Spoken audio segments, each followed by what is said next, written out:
बातमी कोल्हापुरातल्या अवैध व्यवसायावरून कोल्हापूरमध्ये थेट शिंदे गट विरुद्ध उपमुख्यमंत्री देवेंद्र फडणवीसांचा गृह विभाग असं चित्र निर्माण झाले।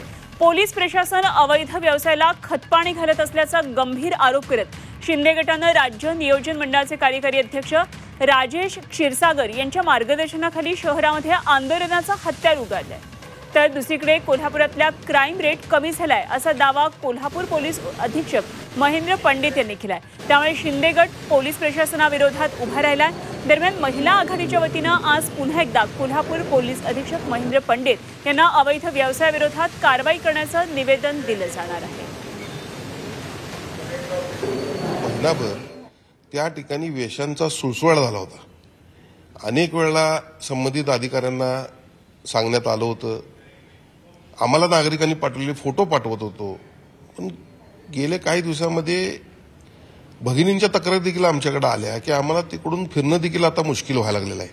खरं म्हणजे काही प्रत्येक गोष्टीला काही मर्यादा असतात, या मर्यादा ओलांडून जर कोणी काम करत असेल तर निश्चितपणे शिवसेना प्रमुखांनी आम्हाला काही शिकवणी दिलेल्या आहेत। त्यातली एक शिकवण होती, शिवसेना प्रमुखांनी नेहमी स्त्रियांना संरक्षण देण्याचं आम्हाला शिकवलेलं आहे आणि त्या दृष्टीनं काल सर्वसामान्य रहिवासी विभागातील स्त्रियांना जो काही त्रास होत होता आणि हे काही विरादक चित्र या शहरामध्ये दिसत होतं। जसं डकोइती असेल तर डकोइतीमध्ये 2 घट झालेली आहे। दरोड्याची तयारीचा एकही गुन्हा यावर्षी दाखल नाही।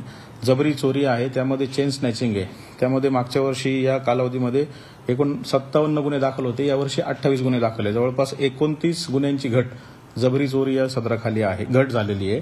त्यामुळे असं आपल्याला म्हणता येणार नाही की कायदा सुव्यवस्था राहिलेली नाही, कारण आकडेवारी तर निगेटिव्ह आहे। ज्या हेडमध्ये कारवाई होणं अपेक्षित आहे ती पॉझिटिव्ह पण आहे।